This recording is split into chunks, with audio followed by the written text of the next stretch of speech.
Welcome to the Success Story Podcast. I'm your host, Scott Clary. On this podcast, I have candid interviews with execs, celebrities, politicians, and other notable figures, all who have achieved success through both wins and losses, to learn more about their life, their ideas, and their insights. I sit down with leaders and mentors and unpack their story to help pass those lessons on to others through both experiences and tactical strategy for business professionals, entrepreneurs, and everyone in between. Without further ado, another episode of the Success Story Podcast. Thank you so much again for joining me today. Very excited to be sitting down with Jack Canfield. Now, I'm going to list off a couple of the things that Jack's done over his career, and this is going to give you an idea of the accolades and the career that he's had, the successes that he's had. So obviously, he is very well known for the Chicken Soup for the Soul. So that's $1 billion publishing empire. I think over 500 million those books sold worldwide. Multiple New York Times bestselling author of The Success Principles, The Power of Focus, The Aladdin Factor, Dare to Win, Key to Living, The Law of Attraction, Law of Success Principles, Coaching for Breakthrough Success, and many more. He's been on over 1,000 TV and radio shows. He's trained over 3,000 success principle trainers, and these are people that are helping other people in 107 countries, founded the Transformational Leadership Council, National Speakers Association Speakers Hall of Fame, Harvard graduate on top of all of that with a master's degree in psychological education. Thank you for sitting down, Jack. I really appreciate it. My pleasure. Glad to be with you. Yeah, no, it's very exciting. And I always love, I read the notes on the website or the Wikipedia or whatnot, but that's obviously just like the highlight reel. So I'd love to, hear a little bit more about how you came to be, the Jack Canfield. Well, Scott, I started out as a normal middle-class kid in Wheeling, West Virginia. My father only made $8,000 a year, but that was enough back in the 1950s and 60s to live with. And I did get a scholarship to go to Harvard, not because I was super smart, but because I played football. And so I got to be on the football team there and played rugby. And my senior year, I took a class called Social Relations 10, which was all about human behavior. We got to sit and talk about our feelings and goals and values. I'd never done that before. And it was like a revelation for me. It was like a camel coming upon an oasis that had water that I had not drunk for a long time. So I said to my advisor, I said, how do I get into school in psychology? He said, you can't. You majored Chinese history as an undergraduate. I don't think that's going to work. He said, but you could sneak into psychology through education. So I ended up going to the University of Chicago in their School of Education, taught in an all-black inner city high school. And that's where my world changed. I was sitting in a laundromat, and I was literally living on about $300 a month at that time. I was paying $79 a month for an apartment. I was eating these 21-cent dinners, which was just spaghetti noodles and tomato sauce and garlic salt, and it was awful. Delicious. I literally had a bed that came out of the wall so I could get to my clothes. And when I put the bed back up, I could actually move around the apartment because it was so small. And but this guy came up to me. I was in a laundromat doing my laundry, and this guy comes up and he says, put your book down, talk to me. I didn't, whoa. So I did that. Turned out he was a graduate student in economics, and he was going to this lecture series up at this other college. And he said, would you like to go with me? And I said, sure. So I went up there, and there was a guy who was the National Center of Human Potential Director, a guy named Herbert Otto, Dr. Herbert Otto. And he said, we only are using 10% of our brain, 10% of our potential. We could be learning 7 languages. We can do all kinds of things. We can walk on fire, like Tony Robbins teaches firewalk. And I was like blown away by this. I said, I want to do it. I went up afterwards and I said, Dr. Otto, where do I do this in Chicago? He said, well, there's this place called the W. Clement and Jesse V. Stone Foundation. I went there, took some workshops. Turns out W. Clement Stone was a self-made millionaire worth about $600 million in 1970. And he was a best friend of Napoleon Hill. They wrote 2 books together. So Napoleon Hill, as you know, wrote Think and Grow Rich. So I started going to workshops with W. Clement Stone. And then his foundation hired me to start teaching teachers this work. And so he taught me that success is not a 4-letter word. I was kind of countercultural, almost a hippie back then, shaved my beard, cut my hair, started teaching these principles, learned about affirmations and visualization and goal setting and values and intention and do it now and all these things he taught. And then he said, I want you to set a goal that's so big that if you achieve it, it'll blow your mind. Well, as I said, I was only making at the foundation. I think I was making about 20,000 a year. And he said, "Why don't you set a goal to make $100,000 a year?" And I said, "I don't see how I can do that." He said, "It's irrelevant. You don't need to see how. You just need to commit to the what." So I did that, and within a couple of years, I made $92,328 in 1 year. I said, "Wow, this really works." So I started writing about it, teaching about it, and eventually, did the Chicken Soup for the Soul series, wrote the Success Principles books, all those other books you mentioned that came along. But I just, the thing for me was I just kept doing the principles. Everything he taught me, I did. I have a lot of people that read my book and they get shelf esteem because they read the book, they put it on the shelf, but they don't do the exercises. So this new workbook I've written called the Success Principles Workbook, I almost put on the cover, "Don't read this book." I wanted people to see that and go, "What?" And then when you pick it up, it would say, "Do this book," because it's not a book to read as much as it is a book to do. So the Success Principles book, the original book, sold over 1 million copies in what's up to 47 languages now. And what happens is that I would meet people that read the book and they changed their life. They doubled their income. They lost weight. They became entrepreneurs. I met one person that went literally from homeless to making about 3 million a year in 3 years. He drives exotic cars. He wears 2 Rolexes, one on each hand. I think that's a little bit much, but he's happy with it.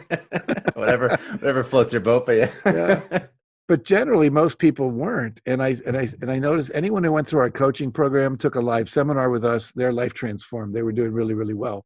So I said, is it possible we could put a seminar or a coaching program between the covers of a book so that if people did the exercises that are in there one at a time in a row, they would end up successful? So we tested that with a number of people who were unfamiliar with our work, had never read a book, didn't know who I was, and that we achieved that. People doubled their income, they lost 50 pounds, they got out of crappy marriages, they started their own businesses. If they were running a business, one guy doubled his income in 6 months, doubled it again in 6 months. Now he lives 6 months of the year in Mexico during the winter and 6 months up in Canada running a construction company up in the Vancouver area. So the basic idea is that I teach there's something that if you know the combination to a lock, the lock has to open. Mm-hmm. A lot of people are missing some of the numbers. So it doesn't matter how hard you work to open that lock. If you're missing a number, it's irrelevant. But you could be a third grader. If you know the numbers correctly and you have them in the right order, the lock will open. So the workbook that I wrote in the Success Principles original book is really like a combination to a lock called success. And if you do the right thing in the right way, in the right time, in the right order, it has to work. And I literally have, tens or hundreds of thousands of people around the world who've proven that. But we can talk about those principles as we go through this. Well, I was going to say, so I think the missing ingredient for a lot of people, because when somebody looks at a book like that, they just think like, oh, that's a lucky use case where one person, found success, but I'm sure that's not something that I can achieve. Or you do have people that buy into it and it's good, or maybe they buy into it and then it doesn't work for them and they get, disenchanted, like you said, like that. I like that analogy, the shelf esteem. That's a good analogy. So how do you, so first of all, I guess, I don't want to do a multifaceted question, but what are the principles and how do you ensure that you have the drive to stick with it, which is, I'm sure, one of the main success factors? Well, I was in India for most of February, mostly went over there just to get healthier at this retreat place where they do Ayurvedic medicine. And I wasn't sick, but I just wanted the longevity kind of stuff. And there was a doctor there who was worth about $60 million. He was in the lineage of doctors that were Buddha's doctor, doing Ayurvedic medicine for 2,500 years. And his teacher, who lived to be 114, said to him, and then he said to me, the 3 things you need to know to be happy in life is, number 1, what you want, know how to get it, and know how to enjoy it once you get it. And most people fall down in one of those stages. Either they don't know what they want. You ask them, what do you want? Well, I don't know. I want to be rich, or I want to be independent. But what does that mean? It's not specific. They don't really know what that lifestyle would look like. They're not clear. The second thing is how to get it. And most people don't know. I mean, you and I went to schools that did not teach you how to be successful. They taught you history and literature and math. And I always say, nobody nobody failed in life because they didn't know the 5 causes of the French-American War. You know, it just never happened that way. And yet they don't know how to set goals. They don't know. I mean, we have a statistic now that says only 10% of North Americans, that includes the United States and Canada, know how to set. They graduate high school having learned how to set goals. They don't know why to do it. They don't know how to do it. They don't know the importance of it. They don't know the research behind it. And once they set a goal, they've never been taught what are the steps to actually achieve it. I believe we should have a course in school called self-science education or life 101 skills or something like that. And literally starting in middle school all the way through high school. You got kids graduating, you can't even balance a checkbook, let alone set a goal and achieve it or start a business. You know, we're training people to be employees. We're not training people to be entrepreneurs. You know, up until 15 years ago, you couldn't even go get a degree in entrepreneurship, let alone learn those kind of skills in a school. One of my friends who actually lives in Vancouver runs a association of dance instructors and dancing schools. And he said to his kids once, he said, I want you to go write either an application to college or a business plan. And his daughter wrote a business plan. His son wrote an application to college, and they came back, and it was their weekend assignment. He was going to give them $20 if they did it. And the one that wrote the application to college, he said, wrong answer. He said, you're never going to get rich just because you go to college. You're going to get rich if you learn how to run a business. And so basically, I think people, unfortunately, are learning to be employees. Go to school, sit still, don't rock the boat, do what you're told, graduate, go work for someone, do the same thing, as opposed to learn how to think creatively, set goals, go out and achieve them, build a team, reinforce that, learn how to bring investment money into your life and so forth. So anyway, to go back to your question, like what are the principles? Basically, what I've done in the Success Principles workbook, which I'll just hold up so everyone can see what it looks like here. This just came out recently. Is I've taken 17 of the 64 principles that are in the Success Principles book, the core principles, the things you need to do, the absolute basics, and we've put them in order. So the first one is take 100% responsibility for your life. Most people are blamers, complainers, and excuse makers. You know, we see that even now with the coronavirus. We have the president of the United States blaming the Chinese, blaming the World Health Organization. You know, everyone's like blaming someone else. The do-nothing Congress, the Democrats blame the Republicans, the Republicans blame the Democrats. Nobody's focused on how do we just get it done. So I teach this formula in that first principle, E plus R equals O. An event plus your response to the event equals an outcome. So whatever the event could be your wife leaves you, the event could be you get sick, the event could be the coronavirus, the event could be a recession, the event could be a new technology comes along and puts you out of business, just like Uber really wiped out a lot of taxi cabs and limo companies. And so that's an event. How you respond to the event is what produces the outcomes you experience in life.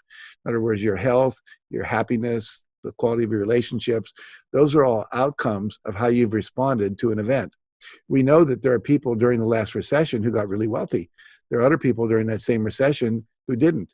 You know, I just heard Robert Kiyosaki recently talking about, he wrote Rich Dad Poor Dad. He was talking about how when the recession was coming and he saw it coming, he went and borrowed a lot of money. And when all these properties went belly up, he bought them at a low price. He's now a billionaire just because he did that. So part of it is seeing the trends, studying trends, noticing the trends. I grew up in West Virginia.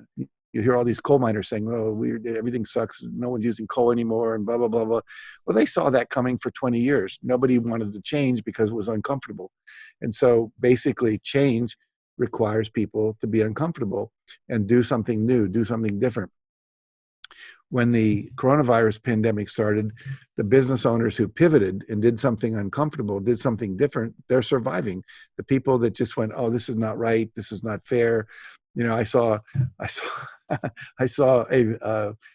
they call them memes the other day. It was a vision board, and he said, I didn't put this shit on my 2020 vision board. What the heck? And no one saw it coming, but it's a perfect example. Yeah. So how do you react? Yeah, like, you know, I don't know if you're familiar with a company called BNI, Business Network International. A guy named Ivan Meisner started that, and then now have like 9,500 chapters around the world. Think of that, 9,500 chapters. Well, the CEO of that when this thing started to happen in December in China, realized this was because of the virality of this and the ability of it to move so quickly. He said, this is going to come all over the world, and they have chapters all over the world. So he started then to figure out how to put this whole thing online and do it through Zoom calls, all their chapter meetings. And they pulled it off. They were ready when it happened. Unfortunately, our healthcare system in America did not do the same thing. And now we have these real huge hotspots in New York and, Detroit and Chicago and Louisiana and so forth. So I think the reality is that we have to not blame, we have to take responsibility, and then our response to the event is what gives the outcome. So there's only 3 responses you can have to anything: your thoughts about it, the images you conjure up in your head about it, and then what you say and do, your behavior. And so a lot of people right now, and probably going forward for months, are in fear, they're in anxiety, they're imagining bad things happening. If you're in the present moment, you and I are in the present moment, we're having a great conversation, you've got food, you have some money, everything's good. And so the reality is, in order to feel afraid, you have to go into the future and go, well, 3 months from now, it might not be good. 3 months from now, I might lose all my clients. 3 months from now, but it's not 3 months from now, it's now. So fear is required. In other words, in order to get afraid, you have to go into the future. If there was a snake in your office right now slithering toward you, and you started to get afraid, the only reason you're afraid is because you're imagining it biting you. It hasn't bitten you yet. So you have to go into the future. So what we want people to do is come back to the present. Whatever you're in fear, your energy's in the amygdala, which is the back part of your brain, the lower brainstem. And fear hijacks the prefrontal cortex right up here. And so the prefrontal cortex is where you have your rational thoughts and where you have creative thoughts. And right now, more than anything, as business people, as anyone who wants to be success in any area of your life, you have to be able to think clearly and also think creatively. And so what you want to do is not be in fear. And there's a lot of things you can do about that. Number 1 is come into the present moment. Right now, everything's fine. The other thing is create positive images of the future rather than negative images of the future.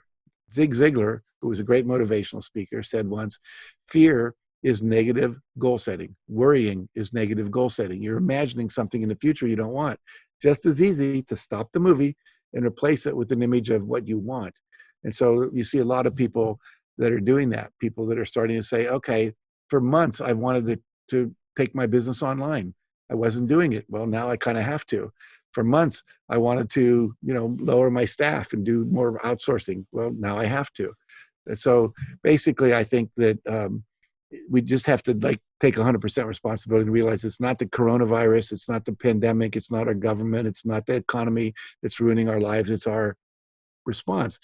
And 2 + 2 = 4. It always will. So if I've been getting 4, the world's doing 2, I'm doing 2, 4 is comfortable, we're great. All of a sudden, the world does 1. And for some people right now, the world's doing 0. You can't do 0 + 2 and get 4. So you've got to change what you're doing. And here's the bad thing about that, or the uncomfortable thing. I'm going to ask you to fold your hands like this. Actually, go ahead and do that. Yeah, I'm going to do that. And everyone watching, do that. And notice what thumb is on top.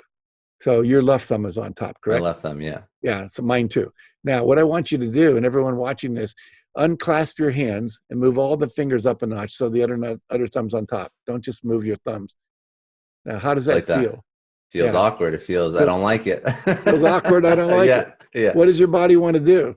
It wants to go right back to where it was before. So let it go back to where it was before.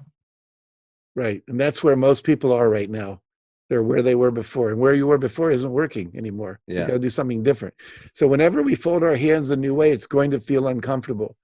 And everything we're going to do in the future for a while to create the new normal is going to be uncomfortable. It's going to be out of our comfort zone. I always have to say, everything you want that you don't have is just outside your comfort zone. That call you're afraid to make and don't want to make because it's uncomfortable.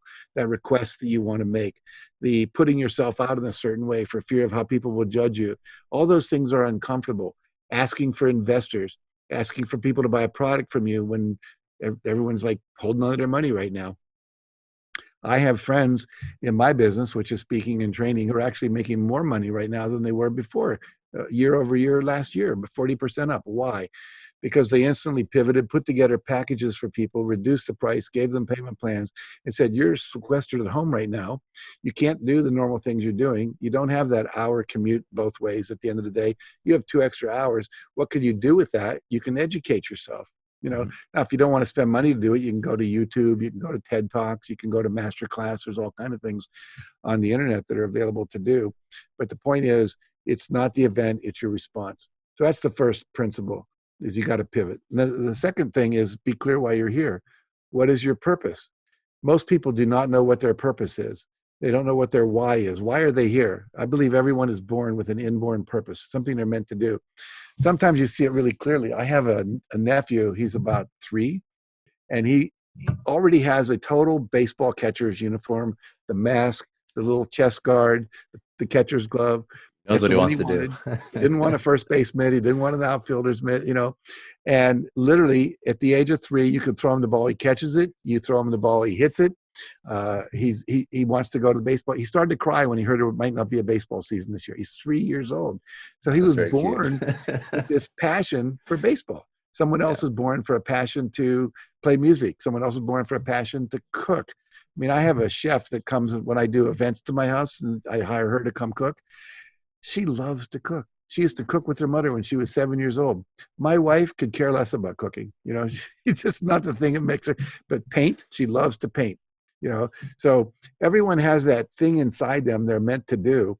And if you find that and find a way to monetize it, which you can do, one of the people I know is the thing she wanted to do more than anything else that brought her the greatest joy. And by the way, joy is the signal from your body that you're doing what's on purpose for you. So she said, my joy is surfing. How the hell can I make money surfing? Well, I said, you could become a coach, and you can take women, because she likes women. You can be on your bikini in Hawaii, and you can teach women how to surf. And you teach them how to surf as a metaphor for how they manage in their companies. So if you miss the trend that's coming, like if you know anything about surfing, you have to paddle before the wave gets there. Yeah. So the wave kind of picks you up and you get up on the board. If you wait too long, do you miss the trends in business? Are you missing the trends in your staff? Are you not seeing what's going on? You're not responding fast enough? Or if you're on surfer, you get up on the board, you go too far forward, the board comes out of the wave and you tip over. Are you going too far ahead of your team? And it always plays out. How you do anything is how you do everything. So she's making $50,000 a month teaching women how to surf, because she's charging $5,000. She gets 5 to 10 women in her surfing class, and she's happy doing what she's doing. So once you're clear about your purpose, the next thing is to decide what you want. What is your vision? For her, it was teaching that. For you, it might be doing your podcast, running trainings, having your own company, whatever it might be. And then you say, okay, what are the goals? So I say you have 7 areas of your life. Number 1, finance. Number 2, profession, job, and career. Number 3, family and friends, relationships. Number 4, your health and fitness. Number 5, fun and recreation. Number 6, what we call personal. What do you want to own? What experiences you want to have? What growth experiences, spiritual growth, personal growth, and then last, contribution. And I want you to have a vision for every area of your life. What would it look like if you were succeeding in each of those areas?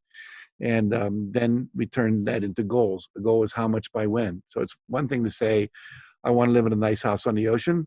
That's a hope, a wish, an intention, but it's not a goal. A goal is, I will own a 3,000 square foot house on Pacific Coast Highway in Malibu, California by January 3rd, 2021, 5 p.m.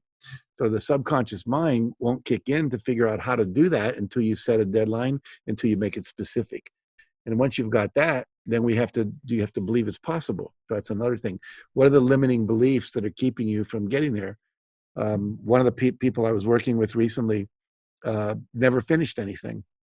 And when he went back and looked at what that was about, he went back to when he was in high school. He was running a mile race, and his legs gave out in the last couple 100 yards.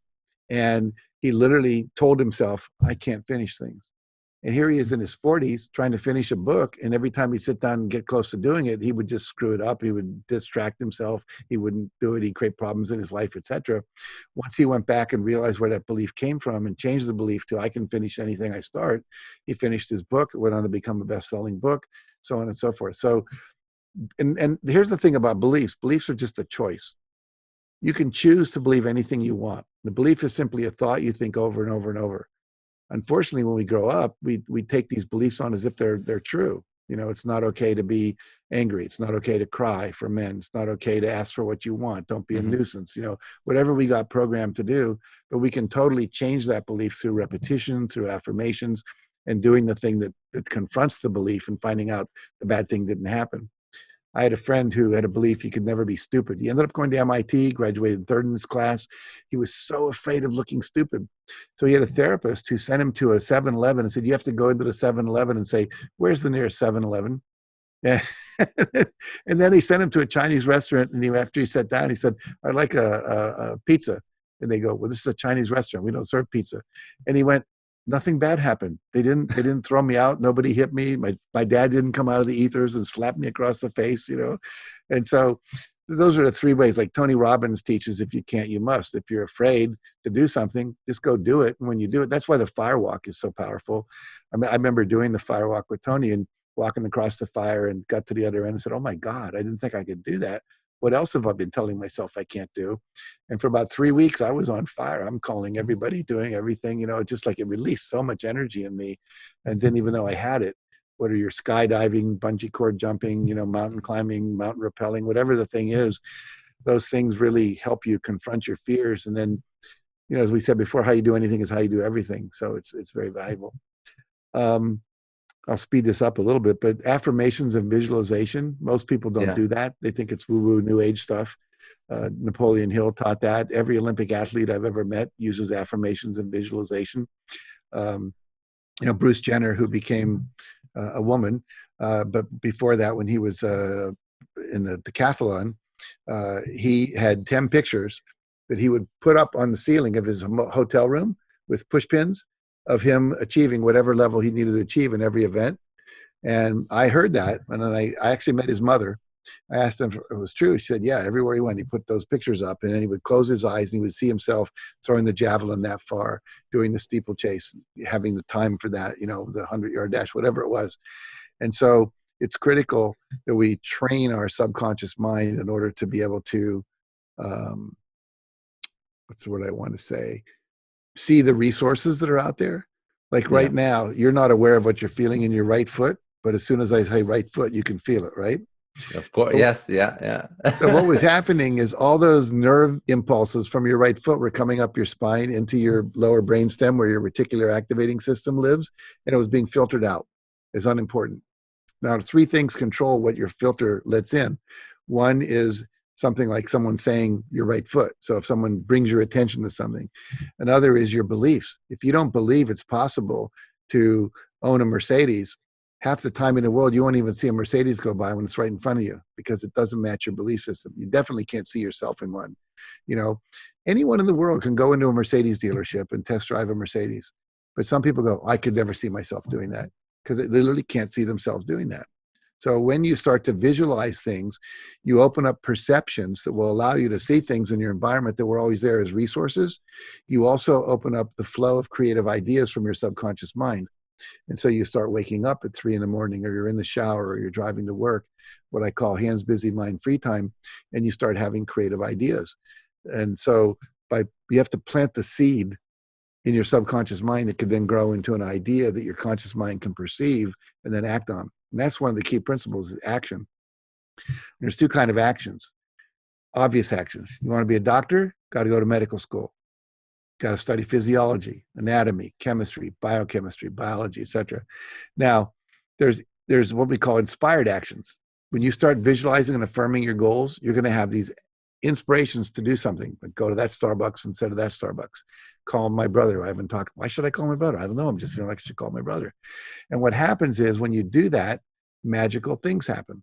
So, for example, Bon Jovi, the great rock and roll star, who I actually had the fortune to meet once, the story he tells is that he was a garage band in New Jersey and not known. He wanted to be a rock star. So to be a rock star, you got to get radio play. Today, you can get on iTunes. You couldn't do that back then. And you couldn't get a record deal if you didn't have a record. You couldn't get a record if you weren't on radio. It was a catch-22. You couldn't. It was very rare that people made it. And so one day he's listening to this radio station and he hears the guy say, well, it's really late here at KMBY. No one's listening out there. If you're listening, let me know. And a few people called in. He said, wow, this guy's over there thinking no one's listening. Now, this was before 9/11, when you could actually go into a radio station, walk up to the window where the guy's behind it and put up, play a song from Andy, from Jack, whatever. And you can't do that anymore. There's security. But anyway, so he decides he's going to get a pizza and a 6-pack of beer and a 6-pack of Coke if the guy didn't drink beer. And he goes over to the radio station, holds it up. The guy says, come on in. They're eating their pizza. And he says, so kid, what do you do? So I got a rock band. Any good? He says, yeah, I think so. He said, you wouldn't have to have a demo tape with you. He says, yeah, I do. Of course he did. So he gives the guy the demo tape. He said, would you listen to one of my songs while you're playing one of the other songs? He says, sure. He listens to it. He says, wow, you're really good. He said, well, here it is. It's 2:30 in the morning. You don't think anyone's listening anyway. Would you be willing to play one of my songs on radio? And I can tell everyone, hey, my song was on the radio. He says, sure. You brought me a pizza. Why not? So he plays a song, and wow, the switchboard lights up. Who's this Bon Jovi kid? Where do we find more of his music? Well, they ended up playing 3 or 4 of his songs that night and having a great conversation. He started doing that all over New York and New Jersey, and he became known. Eventually got a record deal. Now, if he hadn't acted on that inspiration which occurred to him in that moment, we might never have heard of Bon Jovi. So the point being is that when you get these inspirations, you have to act on them. And so to go back to our, want to go to medical school, you got to be a doctor, you got to study all this stuff. The story of one of my students who wanted to go to medical school, and she's studying for biology in undergraduate school, her senior year. And all of a sudden she remembers Mrs. Jones's husband died, and she thought, I should take her some cookies. I don't know if I want to bother her. No, I should take her some cookies. So she bakes some cookies, takes them down to her house, knocks on the door. She answers the door. She says, Mrs. Jones, I'm really sad that your husband died. I used to babysit for you. And she said, oh, I remember you. Come on in. So she went in, and she goes into the living room. There's a guy sitting there. And she says, hi, who are you? She says, I'm her nephew. Oh, really? What do you do? I'm the admissions director at the university, Stanford University Medical School.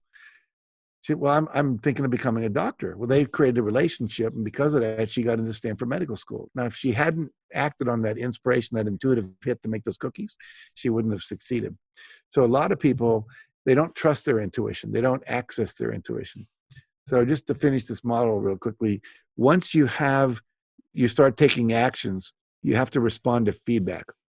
Most people are afraid of feedback. They don't want feedback. They're afraid of negative feedback. There's a great question that I learned from Dan Sullivan, who teaches something called the Strategic Coach Program. He actually lives in Toronto part of the year. You may know him. Mm-hmm. I've heard of his work before, and I've never been to, but I know a couple of my peers that have been to his stuff. Yeah, it's really great work. And one of the questions he taught us to ask was, on a scale of 1 to 10, how would you rate the quality of, and then you can ask my product, this podcast, me as a coach, me as a husband, me as a dad, me as a vendor, this real estate transaction, whatever it is you want feedback on. And anything less than a 10 gets a follow-up question. What would it take to make it a 10? Because that's where the value is. Now, most people don't ask that question because they're afraid of what they might hear. Like for many years, my wife would tell her sister, her mother, her friends, things she didn't like about me and my relationship. But I'm the only one who could change it.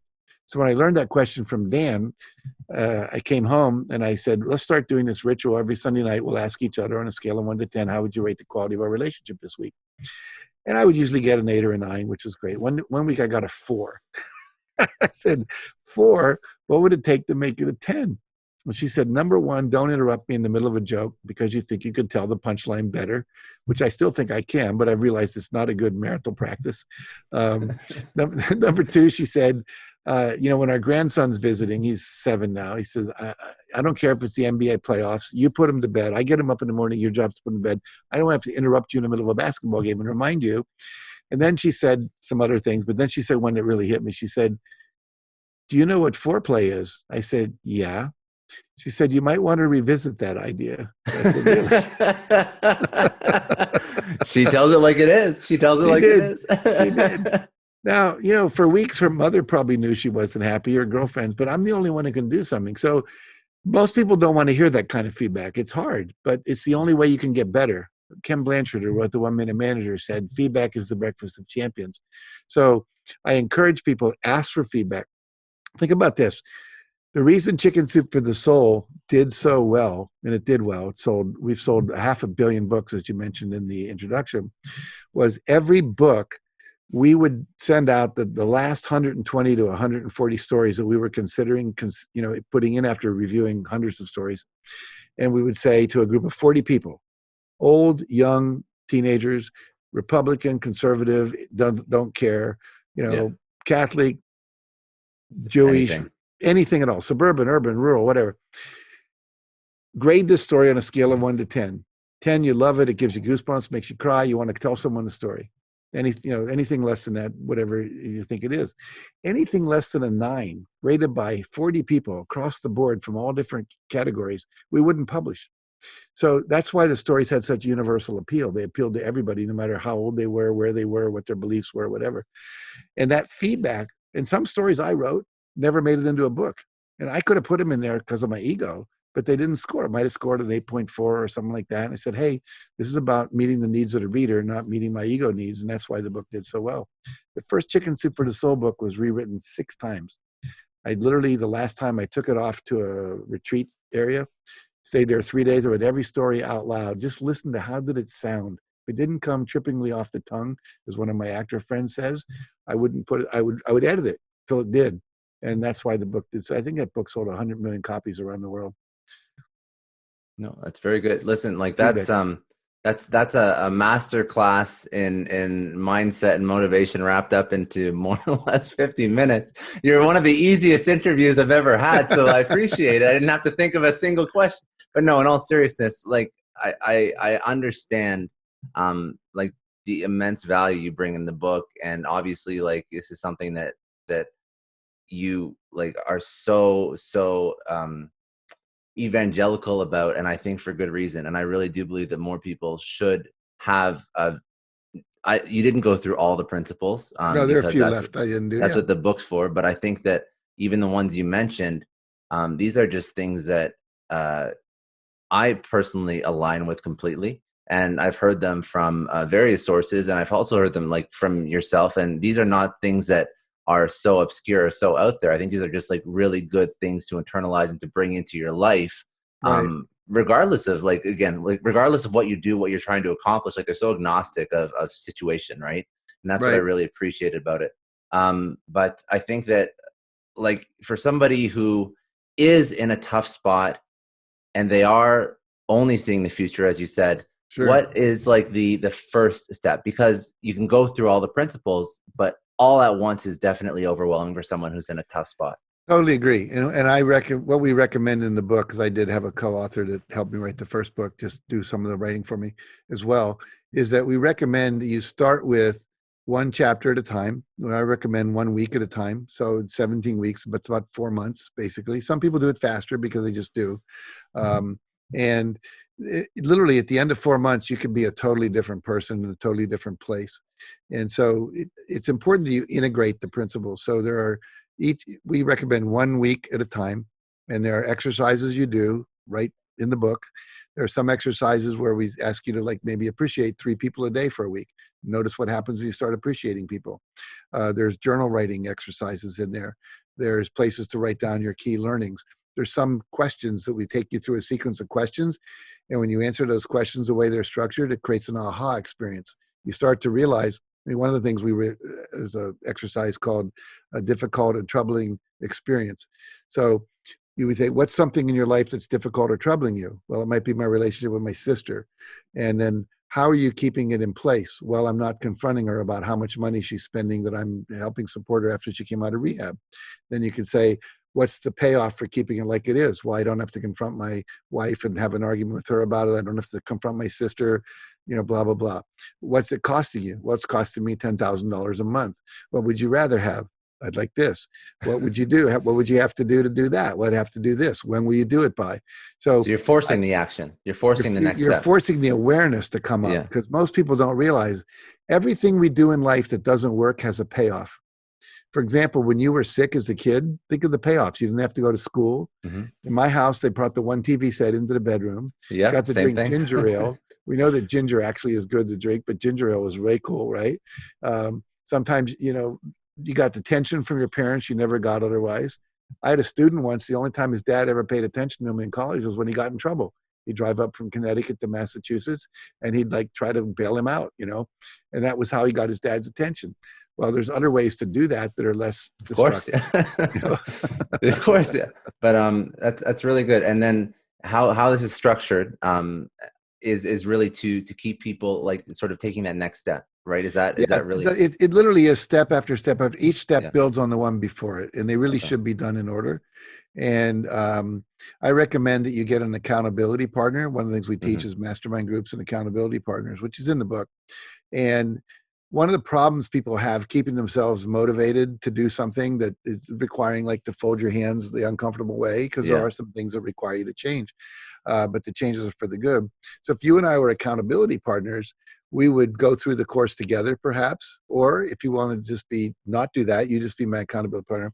I would tell you the 5 things I'm going to do every day to work on this course. And then tomorrow I'd have to tell you, did I do them? Yeah. And, I teach the rule of 5, which is 5 things every day will get you anywhere you want to go. You want to lose weight, stop eating sugar, exercise for 30 minutes, drink more water, take a 20-minute walk after dinner, read something motivational, don't eat after 8 o'clock. Those are things that everybody knows. If you want to be a better salesperson, make 5 calls to set up meetings. Send out 10 thank you notes to the people you called. There are certain things we know. Like I was a consultant for Remax.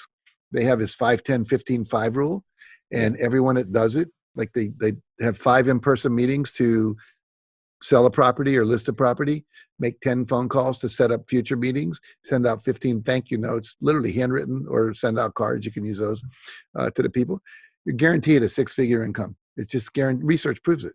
So we know that 5 actions a day toward your breakthrough goal, the main goal you have, whatever it is in life, will get you there. So whatever that goal is, lose weight, have a better relationship with my wife, double my income, have more free time, whatever it is. So, but the thing is accountability. There was a woman named Gail Matthews up at a college in Santa Rosa, California, called Dominican College, where she took 5 groups. She had one group, just have a goal, think it, don't write it down. Second group, write it down. Third group, write it down and come up with action steps. Fourth group, do all that, but tell somebody that you set the goal. Fifth group, be accountable to someone on a regular basis before you finish the goal. Each one of those things you added increased the number of people that actually achieved their goals. Went from I think it was 33% up to 76%, like about a 40% increase. Significant, yeah. One of the big things was having an accountability partner. So many people listening to calls like this, listening to these kind of podcasts, etc., are solo entrepreneurs. They don't have a boss. And so there's nobody telling them what to do. And so we tend to do the easy things first, the comfortable things first. So when I have an accountability partner and you telling me these are the 5 things I need to do, and then I talk to you the next day, did you do them? And you have to say, no, I didn't do that one. Then 2 days in a row, I didn't do that one. Pretty soon you get so embarrassed, you just do it, Yeah. Like if the government up there said, send in your taxes by a certain time, Revenue Canada, if you're in Canada, IRS down here, if they didn't say that, no one would ever get around to it, right? That's true. But when you have a deadline and someone holding you accountable, because there are consequences to not sending in your taxes, and you can build a little bit less up here than down there, but yeah. Yeah. I saw a great cartoon recently where this mother's asking a child, or the child says to the mother, Mom, what's a Canadian? Says, oh, that's a North American son with health insurance and no guns. It's not wrong. That's good. But the point being that, if I have a negative consequence, for instance, when I work with my coaching clients, if they want to do, like one of my friends wanted to learn to dive off a diving board. He was really paralyzed about it. So I said, great, you got to find a diving coach. But what's going to be the reward you're going to give yourself? Well, I'm going to take his wife. They're going to go for a 2-day weekend vacation. What's the consequence if you don't do it? Now, this guy's Jewish. And he said, my consequence is I'll write a check for $1,000 to the Ku Klux Klan, the KKK. Which that's a pretty heavy consequence. Yeah. Exactly. One that was so reprehensible, he wasn't going to do it. And he literally told me on the first diving instructor moment, he went out on the diving board and he looked down. And, when you're diving, it's into a pool that's 8 feet deep. There's 3 feet from the board, and you're 6 feet tall. So it's a lot of distance, to the bottom. And he told the coach, I'm afraid. I'm afraid. And the coach said, well, then come off the board. He said, you're fired. and he found someone who wasn't going to put up with that BS. Yeah. But there was no way he was writing a check for $1,000. So if you have a negative consequence along with a reward, so we're either motivated by away from something or towards something. If you put them both together, there's much more likelihood you're going to do it. So having an accountability partner, building a consequence, building a reward, pretty much guarantee yourself success. I love it. I guess I want to ask just a few lighter questions about Sure. what you're doing. Like you've been working at this for like such a long time, but you're still putting out stuff. Like you're still putting out books. Like what do you want to do next? Like is retirement ever a thing, or are you just like no? It's like asking someone who likes to play tennis, are you ever going to retire playing tennis? I mean, they'll play until their legs give out, right? You see these senior tournaments where they're 65, 70, and they're up there. So what's next then? What's next after this book? Well, I'm working on 3 books at the moment. One's called Choose Love, Not Fear. Now I feel lazy. No, you're not lazy. You're just not, we have different purposes, but different interests, whatever. So I'm working on love versus fear, which is really appropriate to what we're dealing with now. I'm writing a book with someone who lives up in she lives in Quebec, actually. Yeah. Woman named Lise Janelle. We're writing a book about becoming unstuck. We developed a process that really gets people unstuck, eliminates limiting beliefs. And then there's a guy who lives in Toronto, you probably have heard of, named Raymond Aaron. Raymond's writing a book with me called The Power of Wow. How do we wow our customers? In other words, if I wowed you in some way, you'd tell someone about it. When I go to the Ritz-Carlton, I was doing a book tour for Chicken Soup for the Soul, and I get in late at night, miss dinner, and when I get to my room, I open the door and there's a chair sitting there with a note and a thermos bottle and a bowl and a spoon. It says, your books have been Chicken Soup for Our Soul. We know you arrived late. You may have missed dinner. This is chicken soup for your body. And it was a warm thermos. That's nice. That's very nice. Now here I am still telling that story because they wowed me, Yeah. And so we collected all these stories of how people in different industries have created wow experiences at the university level, brick and mortar stores, online stores, whatever. So those 3 books I'm working on. But most importantly is my Train the Trainer program. We've now trained, as you mentioned, over 3,500 people in 107 countries to do the work I do, to teach the success principles.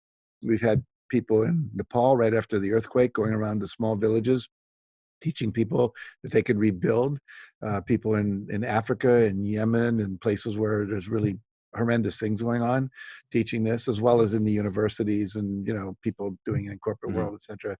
My goal is to have 1 million people teaching this by the year 2030. So now we're moving from training trainers to training trainers of trainers. That's the next leverage point. And then eventually I'll have regional directors in India and Northern Africa, the Middle East, and so forth. So we have an online version for most people because they can't travel, especially today. Yeah. And we also have a live version we do. We lift to about 60 people a year, but the online version, we have hundreds of people going through at a time. Is like the way that you've built out the business just like a natural? Do you find progression of what sort of like where was I guess the point where you decided to make like helping people and really just enabling people like your career? Like where was that point? Well, I was in that transition I mentioned earlier about I was in Chicago. I was at the University of Chicago. And part of what that program was, a 2-year master's program, was a year of practice teaching. So we taught like 3/5 time and then went to class like on weekends and stuff. And there was orientation week, and they took us to 3 schools: one, a suburban school, a really rich suburban school, and a inner city tough school. And one of them was actually called Rich Township. It was the name of the township. Wow. And all the girls were wearing Madras skirts, and they got circle pins, and you go into their home ec class that looked like, a kitchen I can't even afford that, and then you go to this inner city school where the kids were like, just the desks were all carved up. The teachers weren't really enthusiastic to be there. The textbooks were old and used. Nobody looked good. Everyone was like depressed. Yeah. And I thought, wow, I could make a difference here. So for some reason, I ended up teaching in an all-black inner city school, and that's when I met Martin. That's when I met the guy who at the laundromat who said, "So I just wanted to contribute." I got involved in a civil rights movement and did a lot of that. Worked with Martin Luther King and Jesse Jackson for a while, And then it just became larger. Human rights, women's rights, everyone's rights. We all should be living magnificent lives. Unfortunately, that's not the case. We see even today how the coronavirus is hitting all the poor people much worse than. Yeah, unfortunately, I've seen a couple articles on it. It's disproportionate, like extremely disproportionate. Yeah, exactly. And when I was in India, we went into the slums there, and you cannot social distance in the slums. I mean, people are sleeping 5 and 6 in a room. People are the walkways between the buildings are like 2 people wide. So as you're walking on, you're brushing everybody. It's going to be a cluster. So I'm not real happy about that because I love the country, but I think that. I forget your question now or comment. No, it was like what started you on this path. I just love what drives. Wanting to make a difference. I just that's what turns me on. When I watch someone's eyes light up and they get it, or I get an email from a 15-year-old who said, a 15-year-old emailed me a couple years ago. My mother bought your Success Principles book. My mother never reads, never. And I was thinking, why did she buy that book? So I wanted to see what was in it. And he said, I stayed up 2 nights in a row reading it. And I was getting F's and flunking out of school. I was smoking dope. I was skipping classes, smoking weed in the parking lot with kids. I was drinking. Now I stopped smoking dope. I'm not drinking. I'm going to class. I'm getting A's and B's, all because of your book. That makes my day. I can go for a week on that. So it's what I'm meant to do. It's what I do well. And I love it when I'm up in front of a room, or even now talking to you. You heard me go on and on and on. It's no, I can feel the authentic passion. That's why, like, in all seriousness, like you were a really easy interview because it wasn't like pulling things out. It's like you just you live it. You can tell when you speak to somebody who really like is living their authentic self. It's nice to see. And I just wondered where the passion came from. It was very, very yeah. Okay. So, last, actually two more quick questions. Sure. First one, I'm curious as to your answer. 'Cause I ask everyone this, one lesson you would tell your younger self. I'd tell myself 1 or 2 things. Number one, write sooner. Writing changed my life. I would have written books sooner.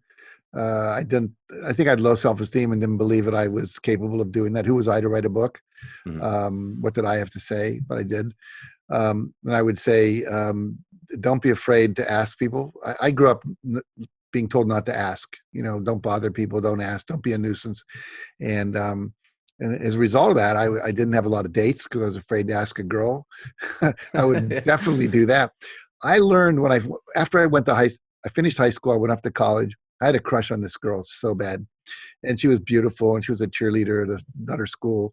And I never asked her. You're gonna get a 4 out of 10 on your wife's survey for telling the story. But I never asked her out. I found out at the end of my freshman year, someone knew her at the college that she went to. She said she had such a crush on you. She wondered why you never asked her out. I was like, oh no. So who knows? But I would have taught myself to ask sooner. Good. And you motivate people for a living. Where do you go to learn? Where do you go for motivation outside of your own content? You can't name your own book. So who else do you look at? Well, look behind me. I know. I was wondering. Obviously, I'm not scared to ask like what what good books you'd recommend. So. Well, I've read 3,000 books. I've actually read 3,000 books. I probably have another 800 or 900 that I bought that I haven't read yet. I mean, they're literally piled up on the floor. My wife thinks they're going to fall down on me from the side of my bed and show me something. God forbid. Hopefully not. Yeah, but I go to books. I tend to read self-help books, mostly business, spiritual, psychological, success. Anything, any breakthroughs. I just read about a breakthrough about aromatherapy, where if you do these smells at the same time you're remembering old memories, it accelerates the PTSD disappearing. So I'm actually going to take a certification class on how to do that. So I go online, I watch other people's YouTube videos. I mean, think about this. You could probably learn everything Tony Robbins has to teach if you just watch his YouTube videos. The same thing is true for me, and I think that, I encourage people to do the book because it's structured in a certain way. But I've taken master classes. I've watched, I don't know how many thousands of hours of TED Talks and TEDx Talks. I'm just curious. I would have watched more, but my wife says, you got to come to bed by 10 o'clock. You have to be in relationship with me. We are married, but I just can't learn enough fast enough that I want to learn it and apply it, and That's a if I good, can it's a improve good, my work a little bit. no, I was going to say that I think the word you mentioned there that I've heard before is curious. And that's a I word am that curious. I've seen that tied to success, like a lot. Yeah, People that are yeah. just very, very curious and they always just want to learn more. And that you do that over the course of your career, and like the end result is incredible. So, Well, I'll tell you one thing before we go. I wrote a yeah. forward to 2 books last year. One was called Homeless to Billionaire by a guy named Andres Pera. He literally emigrated from Sweden to Thailand, was homeless on the beach, and it was 19 years old. At age 35, he was worth $3 billion. And then there's another guy named Raphael Badziag. I wrote a forward for his book called The Billionaire Secret. And what I learned from reading one person's billionaire book, and then the other one was with Raphael. He interviewed 21 billionaires, 17 countries, 17 different industries. And every one of them got up before 5:30 in the morning. Every one of them read for an hour a day. Every one of them exercised, and every one of them meditated. So as Tony Robbins says, success leaves clues. These billionaires are telling us, you want to be successful, read more. Information is knowledge. Applied information is power. So my mentor, W. Clement Stone, said it's not enough to read. You have to assimilate it and apply it. And that's really what I've tried to do with my Success Principles workbook, is give people the information of how to apply it to their life. And I'll just say this before we end. If you want to get a copy, you can go to all the standard places, Amazon. Yeah, I was going to ask where to get more. Yeah. So Amazon.com, Amazon.ca, BarnesandNoble.com. But if you want to get a free 1.5 hour masterclass, which is even deeper than what we went into here, that I recorded when the book first came out for about 2,500 people, but the replay is available. You can go to thesuccessprinciplesworkbook.com/order. You'll still end up ordering through Amazon.com or Amazon.ca, whatever you want to go, but you'll also get a couple of digital products we have for free, and also you'll get this masterclass that you can watch and replay many times if you want, because repetition is the key to learning. 100%. And just to reach out and get in touch with yourself, what's your best socials to consume more of outside of the book? Well, I would go to jackcanfield.com. That's my website. Everything's there. You can also find me on Facebook and on Twitter. You send some stuff over. I can link it in the show notes too. Yeah, for sure. All right. That's all I got. Thank you so much. I appreciate the chat. That was really good. That was really fun. That's all for today. Thanks again for joining me on another episode of the Success Story Podcast. You can download or stream this podcast wherever podcasts are available, including iTunes, Spotify, Google, Stitcher, iHeartRadio, and many others. You can also watch this podcast on YouTube. If you haven't already, please subscribe and share this podcast with your friends, family, coworkers, and peers. Please leave us a rating on iTunes. It takes about 30 seconds, as it allows other people to find our podcast and lets our amazing guests reach even more people with their message. And remember, any rating is fine as long as it contains 5 stars. I'm Scott Clary from the Success Story Podcast, signing off.